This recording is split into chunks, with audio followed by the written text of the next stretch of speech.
Bienvenue dans ce journal. Tout le plaisir est pour moi de vous tenir compagnie pour 30 minutes d'information dont voici le sommaire. Avec un large éventail de mesures de sécurité, la brigade de recherche de la gendarmerie maritime vient de saisir plusieurs navires pour pêche illégale. Ces navires pêchent frauduleusement et sans aucune autorisation. Un nouveau centre de dépistage du VIH-Sida ouvert ses portes à Dubreka. Le centre GRIM propose le dépistage, la prise en charge médicale et d'accompagnement des personnes vivant avec le VIH-Sida. Nous irons à Pita où de nombreux dossiers criminels sont en examen. Cette semaine, ce sont les accusés pour viol qui ont comparu devant les juges.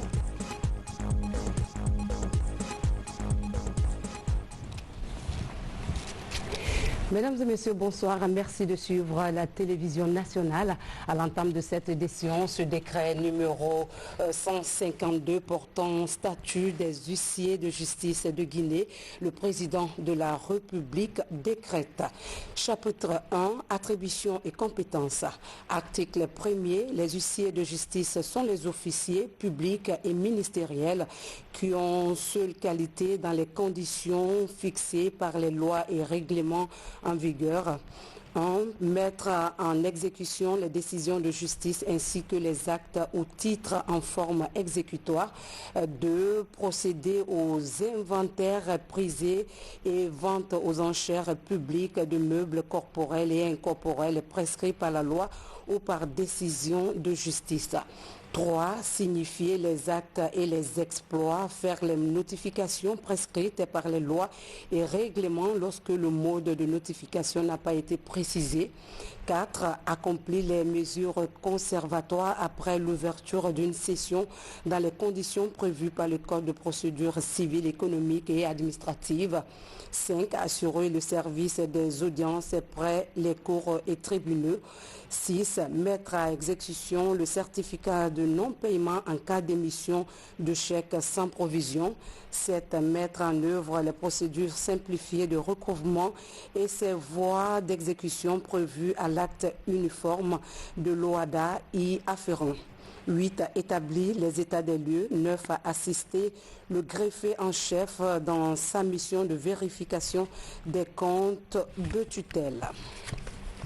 Article 86. Les poursuites pénales sont engagées par le procureur de la République compétent, soit d'office, soit sur plainte des parties, après information préalable et avis de la Chambre nationale des huissiers de justice.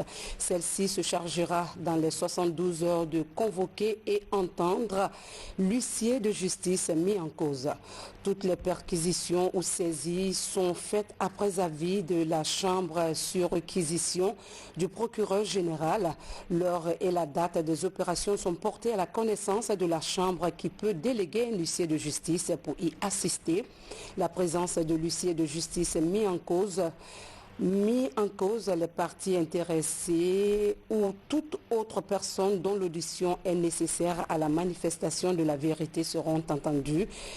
Chapitre 4, l'honorariat. Article 87, le ministre de la Justice, à la demande de la Chambre nationale des huissiers de justice, peut conférer l'honorariat aux huissiers de justice voulant cesser leur fonction après au moins 15 années d'exercice. Ce titre honorifique est accordé aux huissiers de justice ayant effectivement assumé leur fonction avec probité. Le titre de président honoraire est conféré aux anciens présidents de la Chambre nationale des huissiers de justice. Disposition finale, article 88, le présent décret qui abroge toute disposition antérieure contraire prend effet pour compter de la date de sa signature, sera enregistré et publié au journal officiel de la République à Conakry le 24 mai 2019, signé le président de la République, professeur Alpha Condé. Et puis le président de la République, professeur Alpha Condé, était ce vendredi au chevet de la maman du Premier ministre, alité dans une clinique de la place pour lui apporter son soutien moral. Sanassi Keita. En compagnie de plusieurs personnalités, Le président de la République arrive ce vendredi 24 mai 2019 dans une clinique située au quartier Bessia. Ici se trouve Alité, la maman du Premier ministre, chef du gouvernement, Dr Ibrahima Kassory Fofana. Nana Touré est convalescente depuis maintenant plusieurs jours. D'où la présence ici du professeur Alpha Condé qui est venu donner un réconfort moral à celle qu'il appelle affectueusement maman. Dans une atmosphère détendue, le chef de l'État épluche quelques fruits pour donner à manger à cette brave dame de 96 ans. Près de 40 minutes, le chef de l'État est assis aux côtés de Nana Touré pour discuter avec elle de son état de santé. Un acte qui a fortement réjoui la convalescente et le Premier ministre chef du gouvernement, Dr Ibrahima Kassory Fofana.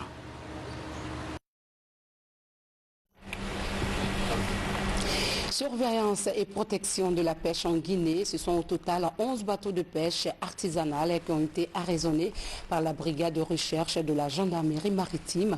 Ces navires, pour la plupart pris dans la préfecture de Bofa, étaient en pleine activité sans document. Ibrahima Keita.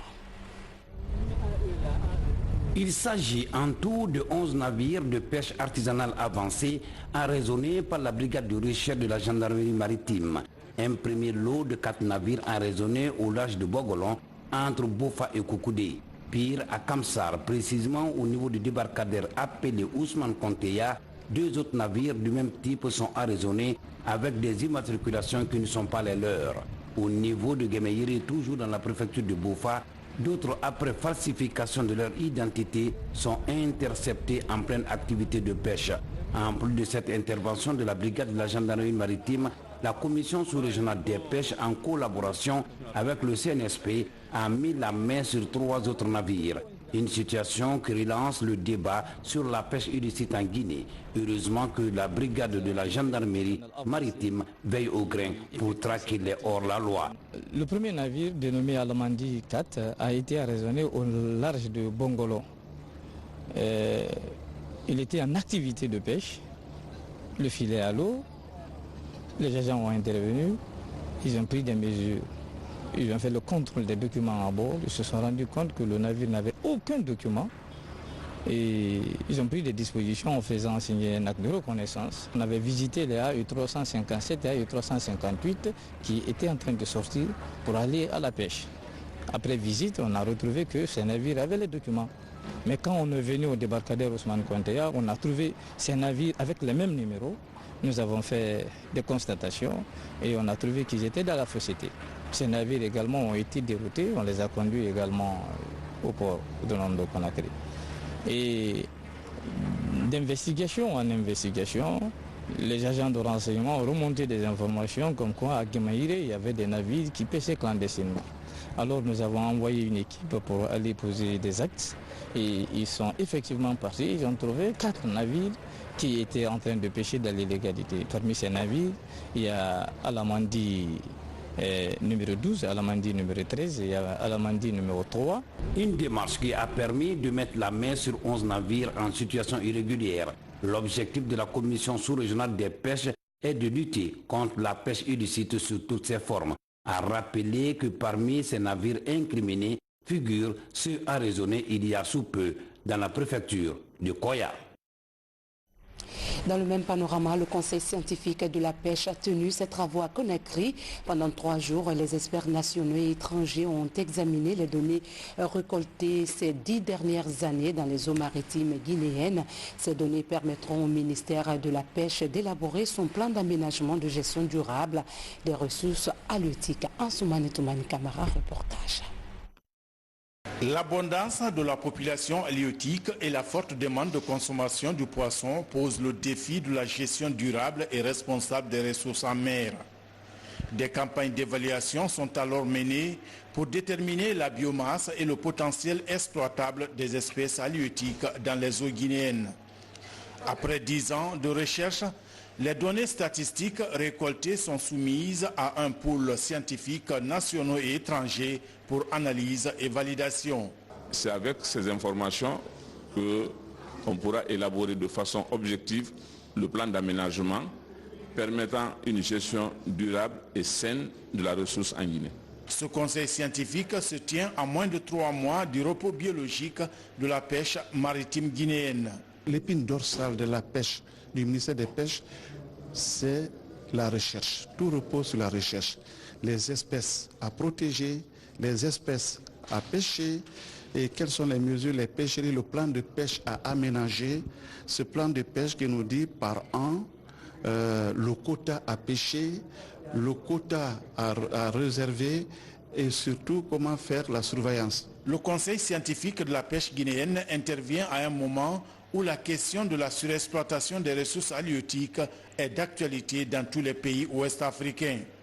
Selon un récent rapport, 50% des stocks halieutiques sont surexploités et donnent à l'Afrique de l'Ouest l'un des taux de surpêche les plus élevés au monde. Le ministre d'État chargé des Affaires présidentielles et ministre de la Défense nationale du Libéria est en visite de travail à Conakry, avec son homologue guinéen. Les deux hommes d'État ont discuté des questions sécuritaires. Et sergent-chef Lamine Sana Camara, correspondant de la presse militaire. Nathaniel McGill est le ministre d'État chargé des Affaires présidentielles, ministre de la Défense du Libéria. Il rend visite à son homologue de la Guinée pour transmettre un message du président George Weah. Le président de la République du Libéria, George Manuel Weah, qui m'a chargé de venir voir son homologue ici pour assurer, premièrement, pour renforcer et informer le président Alpha Condé que nous voulons que les mêmes relations continuent entre les deux chefs de l'État. Et aussi pour renforcer et pour dire au gouvernement guinéen qu'aucun morceau de territoire libérien doit être utilisé pour faire aucune menace auprès de la Guinée. Plusieurs autres questions d'ordre sécuritaire étaient au menu de la rencontre, comme la mise en place d'une patrouille mixte le long des frontières des deux pays, la conjugaison des efforts dans le cadre de la lutte contre le terrorisme et d'échange d'informations. Dr Mohamed Diané, entouré de ses proches collaborateurs, s'est réjoui de cette initiative des autorités libériennes. C'est une démarche que nous saluons et nous rassurons aussi le peuple libérien, le gouvernement libérien, que la Guinée est disposée à travailler avec les autorités libériennes pour renforcer la sécurité dans notre sous-région et que notre territoire aussi ne sera jamais utilisé pour vraiment déstabiliser ce pays ami et frère qui est le Libéria. La délégation libérienne, avant de quitter le ministère de la Défense nationale, a remercié la Guinée pour ses efforts dans le cadre de la restauration de l'état de droit au Libéria. Elle a ensuite fait observer une minute de silence suite à l'accident d'avion survenu au Libéria dans lequel le général de division Suleiman Kelefa Diallo et sa suite avaient perdu la vie. Savez-vous combien coûte la formation d'un étudiant? Une étude d'évaluation des coûts unitaires et de formation dans les institutions d'enseignement supérieur et professionnel a été réalisée à cet effet. Les résultats ont été présentés aux autorités de l'éducation. Compte rendu, Fatoumata Diallo. Combien coûte la formation unitaire d'un étudiant guinéen? Difficile à évaluer. Pour le savoir, une étude est menée par 4 consultants. Au terme de 6 mois d'enquête, un document de 120 pages est élaboré. Il comporte tous les paramètres d'évaluation du coût d'un cycle universitaire et professionnel. Ce document contient la méthodologie de calcul des coûts unitaires dans l'enseignement supérieur, l'enseignement technique et professionnel, mais aussi des critères d'attribution de bourses pour l'enseignement supérieur et technique, mais également des sources de financement innovants. Par rapport à l'étudiant, vous avez les coûts directs qui sont liés aux activités d'enseignement et vous avez les coûts indirects qui sont liés à la logistique administrative, à la logistique immobilière. Maintenant, il y a les coûts directs qui sont liés aux activités d'enseignement. Ces coûts directs-là, c'est par exemple le personnel, l'enseignant, les laboratoires. La maîtrise des coûts de formation des étudiants dans les institutions d'enseignement supérieur aura des répercussions positives sur le budget alloué aux universités. Ce pan est l'un des axes majeurs de la composante 3 du projet Booster les compétences pour l'employabilité des jeunes. Cette composante vise à l'amélioration de la gouvernance dans l'enseignement à travers l'appui aux réformes institutionnelles et à la mise en place des organes appropriés tels que la création de l'Autorité nationale d'assurance qualité, ANAQ, et l'Observatoire national de la jeunesse, ONJ. Le présent document va permettre aussi à l'État d'asseoir l'allocation budgétaire aux universités et centres de formation professionnelle sur des bases équitables. Aujourd'hui est un atelier de validation d'une étude faite dans le cadre de connaître les coûts unitaires des formations dans l'enseignement supérieur et l'enseignement professionnel. Également définir des critères d'octroi des bourses aux étudiants et enfin trouver des mécanismes innovants de financement du système éducatif de notre pays. Ces résultats, une fois consolidés et validés, permettront aux universités, institutions d'enseignement professionnel d'utiliser rationnellement leurs subventions pour ainsi améliorer la qualité des cours dispensés. À la page santé, lancement ce vendredi de l'opération de vaccination du bétail contre la fièvre afteuse. Ce dispositif préventif vise à renforcer l'immunité du cheptel sur toute l'étendue du territoire national. Une action rendue possible grâce à la participation du ministère de l'élevage. Maroufba, Tcherno Younoussaba, reportage. L'épidémie de fièvre afteuse est signalée en Guinée depuis 2018. Chez les bovins, les ovins, les caprins et porcins, cette maladie virale provoque des ulcérations au niveau de la bouche, des pieds et les mamelles. La fièvre causée est très contagieuse. Elle entraîne des pertes économiques chez les éleveurs. Selon les chiffres du ministère de l'élevage, la fièvre afteuse a tué plus de 870 bêtes dans tout le pays, sur 7000 cas déclarés. La cause principale de cette propagation est liée au mouvement des animaux et la transaction commerciale du bétail. Au département, c'est la préoccupation du moment. Face à cette situation, Son Excellence, Monsieur le Président de la République, professeur Alpha Condé, s'est personnellement impliqué et a instruit le département de l'élevage de prendre toutes les dispositions nécessaires pour apporter une riposte appropriée afin de stopper la propagation de cette épidémie en engageant des mesures appropriées de contrôle dans un premier temps et d'éradication dans un second temps. Face à cette situation qui affecte les cheptels, une vaste campagne de vaccination contre la fièvre afteuse est enclenchée sur toute l'étendue du territoire national. Le gouvernement et la Banque mondiale ont mobilisé les ressources financières pour l'acquisition d'un important lot de vaccins, du matériel de vaccination et des moyens financiers pour réaliser les opérations de sensibilisation et de vaccination sur le terrain. C'est pourquoi j'ai instruit la Direction nationale des services vétérinaires, les directions régionales et préfectorales de l'élevage de prendre toutes les dispositions nécessaires afin d'assurer un suivi efficace des opérations sur le terrain. Lors de cette campagne, les agents du laboratoire national de diagnostic vont sillonner tous les cheptels du pays. Un nouveau centre de dépistage du VIH-Sida dans la préfecture de Dubreka. Les locaux du centre DREAM vont servir de lieu d'information, de dépistage et de prise en charge médicale des personnes vivant avec le VIH-Sida. Un espace chaleureux réalisé sous financement de l'ambassade du Japon. Mamadou Salioba. Dans cette localité, située à la porte de la capitale, le taux de prévalence du VIH-Sida est estimé à 1%. La préfecture se dote d'un centre DREAM destiné au dépistage et à la prise en charge des personnes vivant avec le VIH. L'ouverture de ce centre vient renforcer la riposte contre l'épidémie dans notre pays. Pour permettre aux patients qui quittent vers Boké, Bofa, Fria, d'être ici, prendre les médicaments, faire les examens et retourner dans leurs différentes régions. C'est un confort moral pour nous quand on vient pour secourir les gens, quand on vient pour améliorer l'état de santé de ma population. C'est une grande joie pour moi aujourd'hui, surtout le fait que ma commune soit choisie pour abriter ce centre. Deuxième centre DREAM à l'intérieur du pays, après celui de Koya. Sa réalisation est financée par l'ambassade du Japon à plus de 900 millions de francs guinéens. Je suis très heureux de contribuer au niveau de l'élimination de l'épidémie comme en SIDA. Je suis très fier de contribuer au niveau de ce travail-là.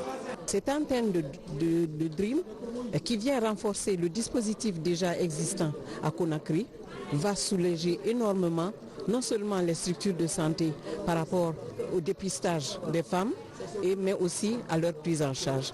Alors que la Guinée est engagée à accélérer la riposte contre l'épidémie du VIH, le programme DREAM accompagne aujourd'hui plus de 3700 personnes vivant avec le VIH. Et puis une infirmerie moderne et un forage électrique pour les pensionnaires de la Cité de la Solidarité dans la commune de Ratoma. L'œuvre est de l'agence turque de coopération et de coordination qui a aussi doté l'hôpital Jean-Paul II de laboratoires et d'équipements sanitaires. La démarche vise à améliorer les conditions de vie des couches vulnérables. Mohamed de Camara. L'amélioration des conditions de vie des couches vulnérables est l'une des préoccupations du gouvernement. C'est dans cette trajectoire qu'une infirmerie moderne et un forage électrique sont mis à la disposition des pensionnaires de la Cité de Solidarité. Désormais, les 729 occupants de la Cité n'auront plus besoin de parcourir des distances pour leurs soins. Reconstruite et équipée par l'agence turque de coopération et de coordination, cette structure sanitaire permettra aux bénéficiaires de se soigner sur place. Vraiment, l'obtention de cette infirmerie moderne et ce forage nous réconforte à plus d'un titre. Surtout le forage qui vient résoudre un besoin criard d'eau dans cette zone. Nous sommes très contents. À quelques encablures de la cité, le Centre national de formation sociale appliquée Jean-Paul II, qui bénéficie à son tour d'un laboratoire d'analyse biomédicale doté des équipements de la dernière génération. L'ambition des autorités est de faire de ce centre une référence dans le traitement de nombreuses pathologies. On a eu un automate biochimie. On a un automate hématologie, on a un stérilisateur, on a aussi un microscope électrique binoculaire, on a aussi un incubateur, on a eu aussi un réfrigérateur qui peut nous permettre de garder des réactifs. La Turquie va continuer à être à côté de la Guinée. Et aujourd'hui, j'ai fait une promesse à son Excellence Madame la Ministre pour effectuer encore certains projets envers la rénovation de la cité ici. Ces différents appuis de la Turquie à la Guinée concrétisent davantage les liens d'amitié et de fraternité existants entre les deux pays. Nous avons mené des démarches vers nos partenaires de la Turquie et c'est le lieu de les remercier très sincèrement qui nous ont écoutés. Parce que vous savez, ce cadre-ci abrite des personnes vulnérables, des personnes à mobilité réduite et c'est pourquoi on a jugé nécessaire de les doter de services. Au lieu qu'ils se déplacent pour aller vers les services, c'est les services qui viennent vers eux.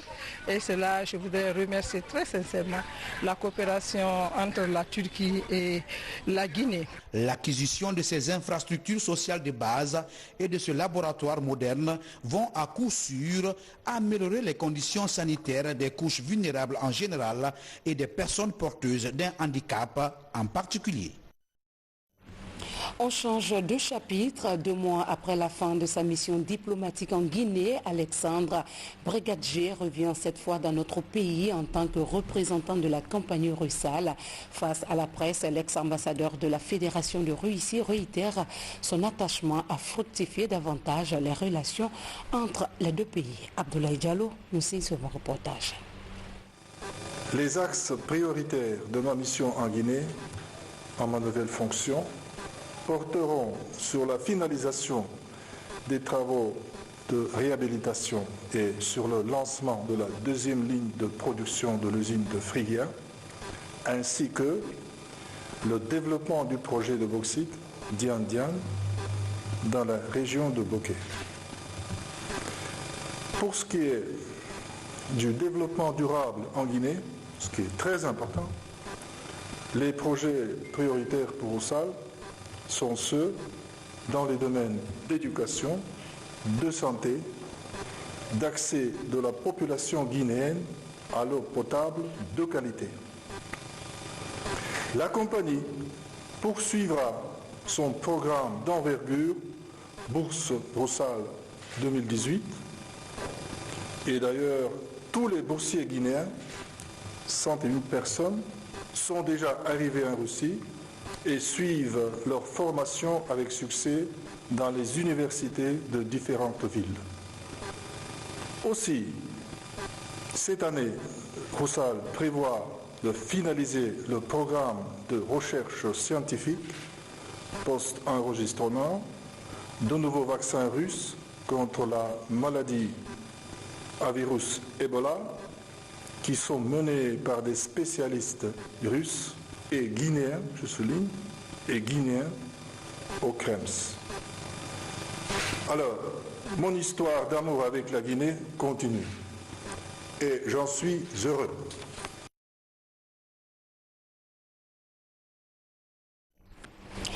Politique, coalition des cadres pour l'émergence du RPG Arc-en-Ciel. C'est le nom d'une plateforme qui s'est présentée à la presse.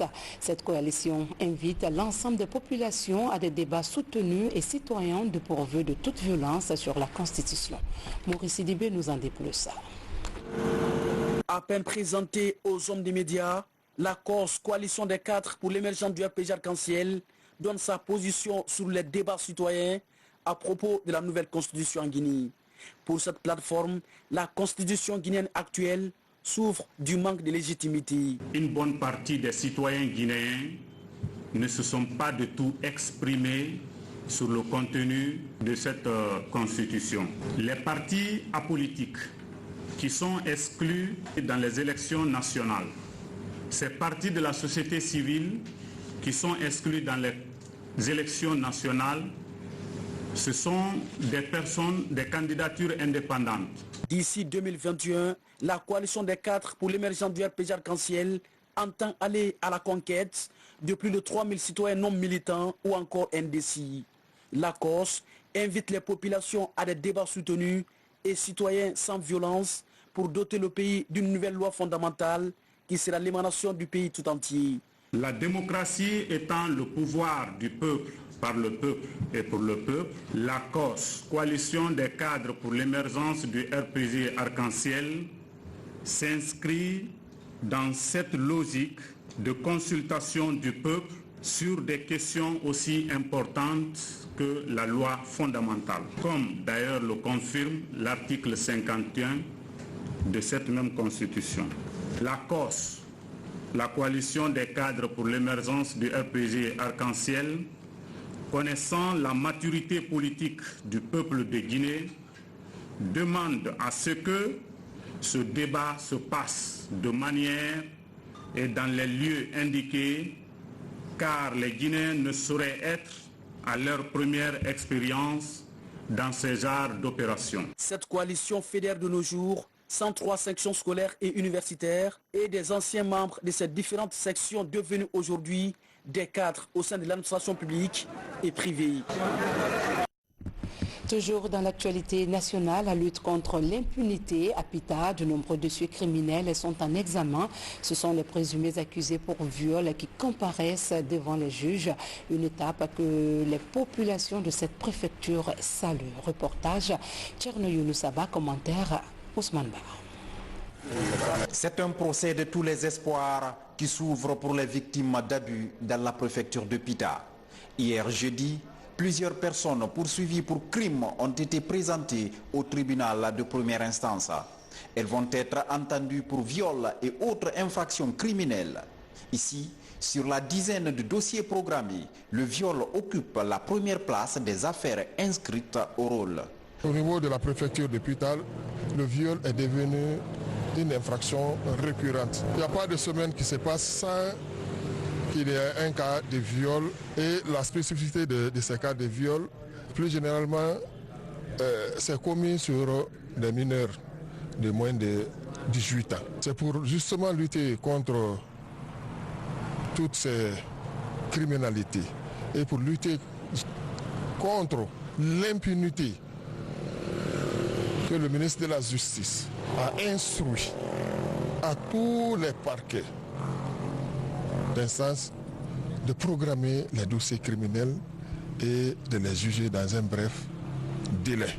L'ouverture solennelle des audiences bénéficie d'une forte adhésion des populations locales. J'ai fait un constat qui permettra quand même à chaque citoyen de Pita de faire attention par rapport à son comportement et à la maîtrise du civisme dans l'ensemble. C'est une sorte de décentralisation, ça veut dire que les jugements criminels peuvent se tenir bel et bien à Pita ici. Ça veut dire quoi encore? Les accusés et les victimes peuvent se retrouver dans la même salle et suivre ce qui va se passer comme procès. Après les débats alimentés par les parties au procès, le tribunal va fixer chaque accusé sur ses responsabilités en vue de rétablir la justice en faveur des victimes.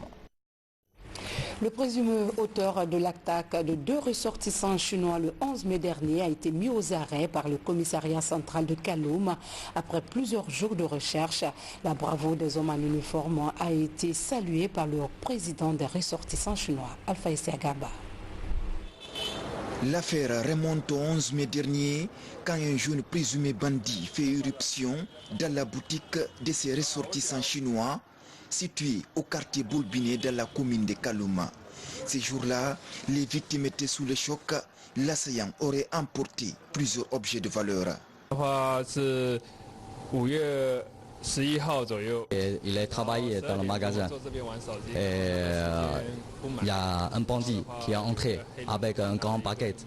Il a fait sortir ses biens. Depuis, les victimes ont porté plainte au commissariat central de Kaloum et les commissaires ont ouvert les enquêtes avec à la clé un plan opérationnel pour démasquer le voleur. 10 jours après, le dispositif de filature mis en place a permis d'interpeller le présumé auteur de l'attaque de ces ressortissants chinois.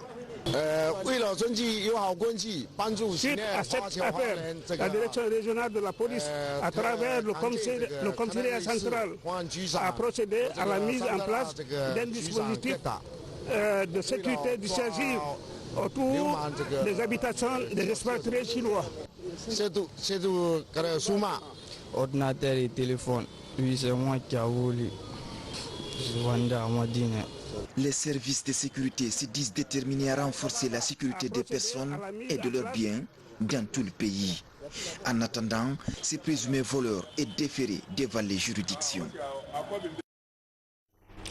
Les travaux de construction du port minier de la société bauxite Kimbo avancent à une allure satisfaisante. L'infrastructure prend forme avec la présence de la base vie et le début de l'installation de 2 quais de 116 mètres chacun. La fin des travaux est prévue pour décembre 2019. Mohamed Sankan nous signe ce reportage. Voici le niveau d'avancement du port minier de la société des bauxites de Kimbo 2 mois après le lancement des travaux. Les 50 hectares destinés à la construction du port sont renforcés par 60 mètres de remblai devant recevoir 2 quais de 116 mètres chacun. Ces quais sont en construction ici où les barges de 8000 tonnes prendront le minerai destination haute mer pour le transbordement dans les bateaux de plus de 200 000 tonnes.